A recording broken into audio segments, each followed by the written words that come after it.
मेरा देवर रोजाना जेठ के जाने के बाद मेरी जेठानी के कमरे में एक बड़ा नीले रंग का शॉपर लेकर जाता। मैं हैरान रह जाती क्योंकि मेरा देवर जब वापस निकलता तो हाथ में वो शॉपर ना होता, और जब बाद में मैं जेठानी के कमरे में जाती तो वो शॉपर मुझे कहीं दिखाई ना देता। अब मुझे शक होने लगा। आज मैंने पीछे खिड़की से जेठानी के कमरे में छुप कर देखा तो पैरों तले से जमीन निकल गई, क्योंकि वहाँ मेरा देवर तो उस शॉपर में। मेरा देवर मेरे जेठ के जाने के बाद छुपकर मेरी जेठानी के कमरे में जाता, और जब वो जाता तो उसके हाथ में एक बड़ा सा शॉपर होता, और जिस अंदाज में वो उसे पकड़े होता ऐसे लगता जैसे उसमें कोई जानदार चीज है। वो संभाल कर और एहतियात से उसका अंदाज ऐसा होता कि कोई भी शक करे। वो उस वक्त कमरे में जाता जब मेरी सास आराम कर रही होती, और मेरा ससुर बाहर वॉक पर जाता और मेरा जेठ बाहर चला जाता। मैं ये देखकर बहुत हैरान होती। असल हैरत मुझे कमरे का बंद दरवाजा देख कर होती। भला मेरा देवर इतने पोशीदा तरीके से मेरी जेठानी के कमरे में जाता और तो और दरवाजा बंद कर लेता है। ऐसा कौन सा पोशीदा अमल था कि जो दरवाजा बंद करने की नौबत आती। जो भी बात हो, कमरे का दरवाजा बंद करने का कोई जवाब ही ना था। ये बिल्कुल गैर मामूली और गैर मुनासिब अमल था जो किसी को भी तशवीश में डाल सकता था। मैं भी इसी तरह हैरान हो रही थी। मुझे तजस्सुस भी हो रहा था पर और परेशानी भी कि मेरा देवर आखिर अपनी भाभी के कमरे में क्या करने चाहता है। मुझे शुरू से अपने ससुराली मामलात में दिलचस्पी नहीं थी। मैं अपने काम से काम रखती थी और ज्यादातर अपने कमरे में ही रहती थी। अक्सर मेरी सास इस बात पर बातें भी बनाती कि मेरी छोटी बहू कमरे में बंद रहती है, पर ये बातें उस ससुराली फसाद से बेहतर थी जो आए दिन ससुराल में बहू की बुराई के तौर पर की जाती थी। इस फसाद से बहुत बेहतर था कि मैं नकचड़ी और बुरी बहू बन जाती, जबकि मेरी जेठानी के सब ही गर्विदा थे। वो सब काम करती, सबको पूछती और सबकी खिदमतें करती, और मुझे इनके ये ड्रामे सख्त जहर लगते। लेकिन फिर वही बात ही, जो भी करे मुझे गर्ज नहीं थी, लेकिन मुझे वो तब जहर लगती जब मेरे शौहर मुझे समझाते और कहते, देखें बड़ी भाभी अजरा जैसी बनो, क्यों हर वक्त कमरे में पड़ी रहती हो, इस घर को अपना घर समझो और घुला मिला करो। जबकि ये बात मेरे तन बदन में आग लगा देती थी, लेकिन मुझे इन ड्रामों में पढ़ने का शौक ही नहीं था। लेकिन ये बात बहुत अजीब थी जो मुझे मतवज्जा कर रही थी। लाख सर झटकने के बावजूद मुझे तजस्सुस होता कि आखिर इस शॉपर में होता क्या है। रोज एक नया शॉपर, और हैरत अंगेज तौर पर वो शॉपर मेरा देवर वापिस भी कमरे से बाहर नहीं ले जाता। अब मुझे ये जानना था किसी भी सूरत हाल में। वैसे तो ये मेरे मिजाज का खासा ना था कि मैं किसी के मामलात में दिलचस्पी लूं, पर जब वक्त पड़ने पर गधे को भी बाप बनाना पड़ता है। ऐसी मिसाल के मुतरादिफ मैंने फैसला किया कि मैं पता लगाऊंगी कि आखिर माजरा क्या है। अगले दिन मैंने मामूल से हटके सबके जाने के बाद भाभी के साथ किचन में जाने का सोचा और जेठानी के साथ हाथ बिठाने लगी। वो मुझे हैरत से देखने लगी क्योंकि मैं सिर्फ रात का काम समेटती थी। अक्सर मेरी जेठानी मेरे साथ भी अच्छा बनने के लिए मेरी भी मदद करवा देती थी, पर कभी ऐसा ना करती। मैं तो अब जब इनकी काम में मदद करा रही थी तो वो पहले तो मुझे हैरत से तकने लगी, फिर मेरे मुस्कुराने पर खुद भी अपनी हैरत छुपाते मुस्कुराने लगी। मैं काम के दौरान हल्की फुल्की बातें भी करने लगी। मेरी जेठानी भी खुशी खुशी बात कर रही थी। मैं इसके साथ काम करवा कर कमरे में आ गई और दरवाजा खुला ही रखा ताकि जब मेरा देवर जाए तो मुझे इल्म हो जाए। 10 मिनट गुजरे थे जब मुझे आहट महसूस हुई। मैंने हल्का सा झांका तो मेरा देवर आज फिर एक शॉपर उठाए जेठानी के कमरे के बाहर खड़ा था। मैंने देखा कि मेरी जेठानी ने कमरा अंदर से लॉक कर रखा था। मेरा देवर कमरे के बाहर खड़ा कुछ बोल रहा था आहिस्ता आहिस्ता, फिर अचानक ही दरवाजा खुला और मेरा देवर अंदर चला गया और रोज की तरह दरवाजा बंद किया। मैं शातिराना अंदाज में मुस्कुराई और अपने देवर के बाहर आने का इंतजार करने लगी, क्योंकि मैंने सोच रखा था कि देवर के बाहर आते मैं अपनी जेठानी के कमरे में घुस जाऊंगी और बहाने से वो शॉपर खोल कर देखूंगी कि इसमें है क्या। मैं बेसब्री से इंतजार करने लगी जब मेरा देवर कुछ देर के बाद कमरे से बाहर निकला। उसका हाथ खाली था, यानी वो शॉपर अंदर छोड़ आया था। मैं इसके जाते ही अपनी जेठानी के कमरे में गई और दरवाजे पर पहुंचकर दस्तक दी। कुछ लम्हे के बाद अंदर से मेरी जेठानी की आवाज आई, आज। और मैं अंदर चली गई और मैं अपनी जेठानी को देखते मुस्कुराने लगी। उसने जल्दी से मुझे बैठने का इशारा किया। मैं बैठ गई और शातिराना निगाह पूरे कमरे में दुराई तो हैरान रह गई, वहां तो कोई शॉपर ही नहीं था। मैं अपनी जेठानी से बातें करते हुए कमरे के हर कोने में निगाह घुमाने लगी, लेकिन वो शॉपर कहीं ना दिखा। मेरी जेठानी का कमरा कोई इतना ज्यादा वसी अरीस या चीजों से भरा हुआ नहीं था कि पता ही ना चलता। कमरा तो बिल्कुल सादा था, छोटी बड़ी हर चीज नुमाया थी, पर वो इतना बड़ा शॉपर जा कहां सकता था। मैं बैठी बातें करने लगी तो मेरी जेठानी मुझसे माजरत करती बाथरूम चली गई, जबकि मैं फौरन खड़ी हुई और बेड के नीचे देखने लगी, लेकिन वहां भी कुछ नहीं था सिवाय चंद कपड़ों जूतों के सिवा। मैं बुरी तरह ठटकी और जेठानी के निकलने से पहले पूरे कमरे को छान डाला, लेकिन वहां बड़ा तो दूर कोई छोटा शॉपर भी ना था। मैं इसी बेचैनी में थी जब मेरी जेठानी कमरे से बाहर निकली और मुझे खड़ा देख देखकर चौंक गई और मुझसे पूछने लगी क्या हुआ है। मैंने कहा कुछ नहीं, बस शीशे में देखकर अपने बाल ठीक कर रही थी। मैं बाल ठीक करती वापस बैठ गई और बातों ही बातों में जेठानी से पूछा कि भाभी, मैं रोजाना अहमद को आपके कमरे में आता देखती हूँ। मैं इतना बोलकर खामोश हो गई जबकि मेरी जेठानी का रंग पीला हो रहा था। वो एकदम घबरा गई। अपनी घबराहट लाख छुपाने के बावजूद उनके चेहरे से जाहिर था इन्हें डरता देखकर मैं अंदर अंदर खुश होने लगी। यानी मैं सही थी, मेरी जेठानी जो नेक बीबी बनी हुई थी वो कोई और ही गुल खिला रही थी। मैंने वापस अपनी जेठानी को मतवज्जा किया तो वो फौरन बोली, हाँ वो मुझसे बहुत ज्यादा अटैच है ना, तो कभी भी आ जाता है। मुस्कुरा कर कहते हुए इन्होंने नजरों का रुख दरवाजे की तरफ कर लिया। मैंने कहा कभी भी नहीं, वो तो सिर्फ एक ही वक्त पर आता है, बड़े भैया के जाने के बाद। पर खैर शायद मुझे गलत फहमी हुई है। मैंने नॉर्मल से अंदाज में कहा, पर मेरे कहने पर मेरी जेठानी नॉर्मल ना रही। इसके चेहरे का रंग सुर्ख हो चुका था, जबकि वो फिर भी मुस्कुराई और बोली, अरे ऐसा कुछ नहीं है जैसा आप सोच रही हैं। मैंने कहा ठीक है भाभी, मैं तो बस वैसे ही पूछ रही थी, आप तो घबरा गई। तो मेरी जेठानी फौरन से हंसने लगी और बोली, मैं भला क्यों घबराऊंगी, मैं किसी से डरती थोड़ी हूँ। उन्होंने आखिरी जुमला जानबूझकर मुझसे कहा था। मेरी मुस्कुराहट सिमट गई। मेरी सोच सही थी। मेरी जेठानी सबके सामने जितनी मीठी और जितनी हमदर्द बनती थी वैसी थी नहीं। मैंने अपनी जेठानी से पूछा कि भाभी, अहमद रोज अपने हाथ में एक शॉपर भी लाता है। मेरी बात पर वो एक बार फिर सुन हो गई, फिर संजीदगी से बोली, वो अपनी पढ़ाई की किताबें लाता है, मुझसे मदद लेने और पढ़ कर चला जाता है। तुम्हें पता तो है कि वो जॉब के साथ साथ पढ़ भी रहा है। वो जिस तरह बोली थी साफ जाहिर था कि मेरा बात करना उन्हें इंतहाई नागवार गुजर रहा था। मैं उसके बाद इनके कमरे से निकल कर चली गई। अब तो यकीन की मोहर लग चुकी थी कि मामला कुछ और ही है, और जब घी सीधी उंगली से ना निकले तो उंगली टेढ़ी करनी ही पड़ती है। मैंने नया मंसूबा बनाया। मुझे यकीन था कि ये जरूर कामयाब होगा। अब मुझे सिर्फ कल का इंतजार था, फिर सारी हकीकत मेरे सामने आ जानी थी। अगले दिन मैं अपने कमरे में ही रही, बाहर भी ना निकली कि कहीं मेरी जेठानी को शक ही ना हो जाए, जबकि वो रात से ही बिल्कुल खामोश थी। सबके काम पर जाने के बाद मैं दरवाजा बंद किए खिड़की से देखने लगी। जैसे ही मेरा देवर कमरे के अंदर गया, मैं भागकर पीछे गैलरी में गई जो बहुत मुख्तसर थी कि वहाँ खड़ा होना भी मुश्किल था। वहाँ गर्म पानी का गीजर और मुख्तलिफ कबाड़ था, पर मैं बहुत एहतियात से बिना आहट पैदा किए खिड़की के करीब पहुंची और खिड़की से अंदर का मंजर देखने लगी। लेकिन मेरी आंखों ने जो देखा और कानों ने सुना वो मेरे पैरों तले से गोया जमीन खींच गया। मैंने जो सोचा मामला तो उससे भी बड़ा था। जहाँ मेरी सोच खत्म हुई थी वहाँ से दिल दहला देने वाली मशकूक हरकतों की बुनियाद शुरू हुई थी। मेरा नाम आयशा है, मैं लाहौर से ताल्लुक रखती हूँ। मेरे वालिद का नाम अशरफ है और वालिदा का नाम नुसरत है। मेरे वालिद बिजनेसमैन है, इसलिए इन्हें हर कोई जानता है। इनका नाम मुल्क के मशहूर तरीन बिजनेसमैन में शामिल है। मैंने पंजाब यूनिवर्सिटी से MA किया है। मेरा कोई बहन भाई नहीं। मैं अपने वालिदैन की वाहिद औलाद हूँ और बहुत ज्यादा लाडली भी। मैं जब 22 साल की हुई तो मेरे लिए मेरे पापा के दोस्त के बेटे का रिश्ता आया जो अमेरिका से डॉक्टरी पढ़कर आ रहा था। वो लड़का बेहद हसीन भी था, तो मैं खुद भी बहुत हसीन थी कि अक्सर एक बार देखने वाले लोग वापस पलट कर जरूर मुझे देखते थे। मेरे कई रिश्ते भी आ चुके थे जो मेरे माँ बाप को मेरे लिए पसंद नहीं आए थे, जिनमें कुछ खानदान के भी शामिल थे। लेकिन इन रिश्तों पर मेरी मामा को एतराज था कि वो खानदान में मेरी शादी नहीं करेंगी। खानदान में ज्यादातर लालची थे जो लड़की यानी मुझे नहीं मेरे बाप की जायदाद चाहते थे। ऐसे में मेरे माँ बाप सिवाय इनकार के कुछ नहीं कर सकते थे। लेकिन जब मेरे पापा के दोस्त के बेटे का रिश्ता आया तो पापा ने इनकार ना किया और मामा से मशवरा किया। मेरी मामा को भी इस रिश्ते में कोई खराबी नजर न आई। इनका भी अपना बड़ा बिजनेस था। लड़का बाहर से पढ़कर आ रहा था और वो भी अपने माँ बाप की अकलौती औलाद थी। कोई बहन भाई नहीं था, ना कोई झमेला, ना ही इन्हें हमारी दौलत से लालच थी, ना ही कोई डिमांड की गई थी। लड़का भी शक्ल व सूरत में टक्कर देता था। मुझे भी इस रिश्ते में कोई बुराई नजर न आई और मैंने हाँ कर दी। रिश्ता पक्का हुआ था। एक हफ्ते के बाद ये छोटी सी मंगनी की रस्म कर दी गई और शादी की तारीख अगले महीने की रखी गई। मेरी शादी पर बड़े बड़े लोगों को दावत दी गई थी। घर को शादी से एक हफ्ते पहले ही दुल्हन की तरह सजा दिया गया था। मैं भी बहुत खुश थी। मेरी सारी दोस्तें मेरे होने वाले दूल्हे को देखती मेरी किस्मत पर रश कर रही थी, क्योंकि अब मेरा होने वाला दूल्हा इन सबके शोहरों से ज्यादा खूबसूरत था और अमीर भी ज्यादा ही था। खानदान के काफी अफराद जले हुए थे जिनके बेटों के रिश्ते रिजेक्ट किए जा चुके थे। शादी के दिन देखते देखते करीब आ गए। तैयारियां मुकम्मल थी। मेहंदी के अगले दिन ही बारात थी। मैं तैयार होकर हॉल में पहुंच गई थी। आहिस्ता आहिस्ता मेहमानों की आमद भी शुरू हो गई और तो और सब बारात का इंतजार करने लगे। वक्त गुजरता गया और बारात ना आई तो सब परेशान हो गए। मैं भी परेशान हो गई और अपनी अम्मी से बारात के मुतालिक पूछने लगी। मुझे अचानक से घबराहट होने लगी थी। हाल में अमीर से गरीब हर मेहमान मौजूद था और बारात लेट हो जाने पर न जाने क्या क्या सोच रहे थे। बारात लेट होने पर मेरा दिल अंदर से डर रहा था, घबरा रहा था कि कहीं बारात ना आए तो फिर मैं अपना जहन झटक देती थी। जब मुझे मेरी कजन ने आकर उठाया और अंदर ब्राइडल रूम में मुझे ले जाने लगी। मैंने बार बार पूछा कि अंदर क्यों लेकर जा रही हो, तो वो बोली सब्र करो, और ब्राइडल रूम में लेकर मुझे बताया कि दूल्हा वापस अमेरिका भाग गया है। मेरे सर पर तो गोया पूरा आसमान टूट गया कि मैं दुल्हन बनी बैठी हूँ और दूल्हा भाग गया। मेरे मुंह से घुटी घुटी आवाज निकली, क्यों? तो मेरी कजन ने बताया कि शायद वो लड़का ये शादी नहीं करना चाहता था, इसके साथ जबरदस्ती की जा रही थी, इसलिए भाग गया। मेरे पैरों में जान आ रही और मैं फौरन बैठ गई और मैं रोने लगी। तो मेरी कजन ने मुझे चुप करवा दिया और कहा परेशान मत हो, सब ठीक हो जाएगा। मैंने कहा सब कैसे ठीक हो जाएगा, मेरी बारात लौट गई है, लोग मेरे मुतलिक ना जाने क्या क्या बातें बनाएंगे। मेरा कहना था कि मेरी कजन ने मुझे गले लगा लिया और कहा परेशान मत हो, सब ठीक होगा, थोड़ा सब्र तो करो। मैं खामोश हो गई जबकि जहन में जंग चल रही थी। दिल कर रहा था कि एक बार वो लड़का सामने आए और मैं उसके दांत तोड़ दूं। अगर नहीं पसंद थी तो मना कर देता, यूं मेरा तमाशा क्यों बनाया। तभी कुछ देर बाद मेरी अम्मी और खानदान के दूसरे बड़े अंदर आए और मेरी अम्मी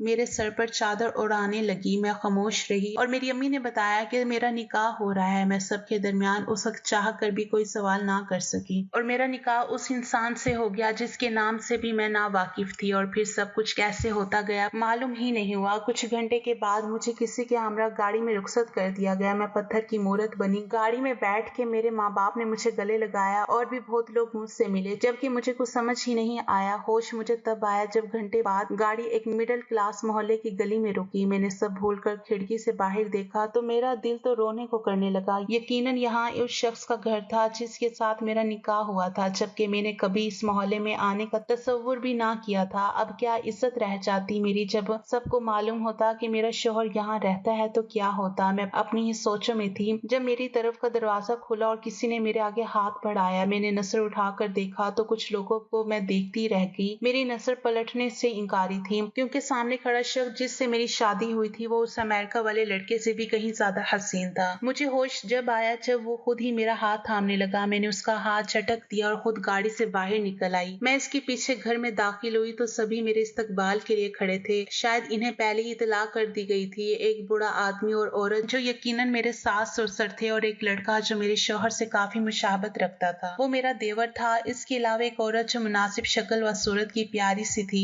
इन सब ने मेरा इस्तकबाल किया जबकि इस माहौल में मेरा दम घुटने लगा। इनका घर इतना भी बुरा नहीं था जितना मैंने सोचा था। मुख्तसर तौर पर खूबसूरत और नई तर्ज से बना हुआ था। मुझे मेरे शौहर के कमरे में बिठा दिया गया था, साथ ही मुझे एक नया सूट ला कर दिया। मैंने फ्रेश होकर कपड़े तब्दील किए और सोने के लिए लेट गई। मैं रात 3 बजे तक जागती रही। शौहर आएगा तो मैं उसे बेइज्जत करके बाहर भेज दूंगी, पर गैर मुतवक्का तौर पर वो अंदर आया ही नहीं। सुबह मेरी आंख देर से खुली तो जब मैं बाहर निकली मेरी जेठानी ने नाश्ता लगाया और बिला वजह मुझसे मुस्कुरा कर जबरदस्ती बातें कर रही थी कि मुझे इनका जबरदस्त मीठा बनना जहर लग रहा था। लेकिन मैंने इन्हें कुछ ना कहा और मुंह पर चुप की मोहर लगा ली। जिसे महसूस करते वो खुद ही पास से उठ गई। मैं अपने घर गई तो खूब रही और बहुत रोना डाला कि मेरी शादी गरीब घर में क्यों की। तो मेरे बाबा ने बोला बेटा बहुत से अमीर घर भी शादी के लिए तैयार थे लेकिन सबके सब लालची थे, ये गरीब है और लालची नहीं है। मैंने कहा पर मैं वहाँ नहीं रह सकती। तो मेरी अम्मी ने मसले का हल पेश किया, लड़के को घर दामाद बनाकर यहाँ रख ले। मैं भी मुत्तफिक थी पर अब्बा ने मना कर दिया और कहा नहीं वो लड़का बहुत खुददार है, कभी नहीं मानेगा। पर मेरी और मामा की जिद पर पापा ने बात करने का कहा और हमारे सामने बात भी की, लेकिन पापा के कहने के मुताबिक वो वाकई बहुत खुददार था। वो ना माना। मेरा दिल तो दुखा पर खुशी भी हुई कि वो किसी के टुकड़ों पर पलने वाला नहीं। मैं वापिस ससुराल आ गई। मुझे अपने शौहर से जल्द ही मोहब्बत हो गई। वो बहुत पुरखुलूस, नरम मिजाज और खूबसूरत थे, जबकि इनके अलावा मुझे ससुराल में कोई भी अच्छा ना लगता। मैं सबसे कटी कटी सारा दिन कमरे में बंद रहती। मैंने अपने शौहर के कहने पर शाम का किचन समेटने की जिम्मेदारी ले ली। इसके अलावा मैं कुछ ना करती। मेरी अम्मी कहती थी ससुराल को इनके हदूद में रखना चाहिए वरना सर पर चढ़कर नाचते हैं, और मैंने भी इन्हें एक हद तक महदूद रखा था। अक्सर मेरे शौहर को इस पर एतराज होता था जिसे मैं रद्द कर देती, लेकिन अक्सर मेरे शौहर मुझे मेरी जेठानी जैसा बनने के लिए कहते, घर वालों के साथ घुलने मिलने का कहते और मुझे इनकी ये वाहिद हरकत नागवार गुजरती। मेरी सारी दोस्तों को भी मालूम हो चुका था कि मेरी शादी मेरे पापा के ऑफिस में काम करने वाले एक लड़के से हुई है, पर इन्होंने मेरा कोई मजाक नहीं बनाया बल्कि मुझे खुश रहने की दुआ दी। सब ठीक था सिवाय मेरी जेठानी की नेक बीबी बनने वाली हरकतों के अलावा। इनकी वजह से अक्सर मेरा शौहर मुझसे बदसन हो जाता था। क्या मुश्किल होती अगर वो ये ड्रामे करने के बजाय अपने काम से काम रखती। ऐसे में मैंने जब इनकी मशकूक हरकतें देखी तो जासूसी तो फर्ज बन गई थी ना, और अब जो वजह मुझे मालूम हुई थी इसके बाद अब तो सब कुछ मेरे हाथ में था। मैं चाहती तो अभी अपनी जेठानी को अर्श से फर्श पर गिरा सकती थी, पर मुझे अजीब लगने लगा। मेरा मियार इतना गिरा नहीं था, ना ही मैं ऐसी हरकत कर सकती थी। किसी को बुरा बनाकर अच्छा बनना मेरी फितरत नहीं थी। वैसे भी बुराई कब तक छुपती है, एक ना एक दिन सबके सामने आ ही जाती है। इस बात को 2 दिन ही हुए थे जब मेरे शौहर ने किसी बात को लेकर मुझ पर बहुत गुस्सा किया। मुझे एक बार फिर मेरी जेठानी से ससुराल में रहने के तौर तरीके सीखने को कहा। मेरा सब्र का पैमाना लबरेज हो गया और मेरे गुस्से का पारा बढ़ने लगा, और मैंने फैसला कर लिया कि अपनी जेठानी का चेहरा सबके सामने लाऊंगी और फिर पूछूंगी अपने शौहर से कि क्या इसके जैसे बनूं। मैंने रात सबको इकट्ठा किया, सब जमा हुए, मुझे ना समझी से सब देखने लगे। तब मैंने अपनी जेठानी को दरमियान में आने का कहा और कहा, आपके और अहमद के दरमियान जो कुछ चल रहा है वो आप खुद बताएंगी या मैं बताऊं? जो मैंने बंद कमरे में आप दोनों को करते देखा। मेरी बात पर जहाँ सबका रंग गुस्से से सुर्ख हो गया, वहीं मेरी जेठानी का रंग बिल्कुल सफेद पड़ गया। मेरी सास गुस्से से आग बबूला हो गई कि मेरे शौहर ने मुझे गुस्से से अपनी तरफ खींचते पूछता, ये क्या बकवास कर रही है, और मुझे अपने साथ कमरे में ले जाने लगे। लेकिन मैंने इनकार कर दिया और खुद को छुड़वा के गुस्से से कहा, मैं सच कह रही हूँ, जो मैंने उस दिन देखा था। मेरा देवर दरवाजे पर दस्तक देते अंदर आया। उसके हाथ में शॉपर था, जिसे देखते ही मेरी जेठानी गुस्से हो गई और मेरे देवर से बोली, मैंने कितनी बार कहा है ये सब मत करो, इन सब का कोई फायदा नहीं। तुम जितनी भी मोहब्बत करते हो अब कुछ नहीं हो सकता। खुदारा मुझे जलील मत करवाओ, वो आजिज़ी से कह रही थी, जबकि मेरे देवर ने वो शॉपर बेड पर रखा और बोला, मोहब्बत नहीं जुनून है मेरा ये, क्यों नहीं समझती आप चाहें तो सब कुछ हो सकता है, वरना मैं मर जाऊंगा। मेरा देवर बेबसी से कहते हुए उस शॉपर से मुख्तलिफ चीजें निकालने शुरू करने लगा। मैं चौंक गई। ऐसे बहुत सी चीजें मैंने बेड के नीचे भी देखी थी, पर मैंने उस पर गौर ही ना किया था। मैंने वो सारे शॉपर वापस अपनी जेठानी के सामने किए और बोला, ये सब मैंने अपनी पसंद से ली है, इसके लिए ये मेरी मोहब्बत की इंतहा है। जब मेरी जेठानी बोली, मैं जानती हूँ तुम बहुत मोहब्बत करते हो, मैं तुम पर यकीन करती हूँ, पर अब बहुत कुछ बदल चुका है, अब कुछ नहीं हो सकता। अहमद, खुदारा मेरी जिंदगी मुश्किल मत बनाओ। जब मेरे देवर ने वो शॉपर बेड पर फेंका और कहा, मैं आपको एक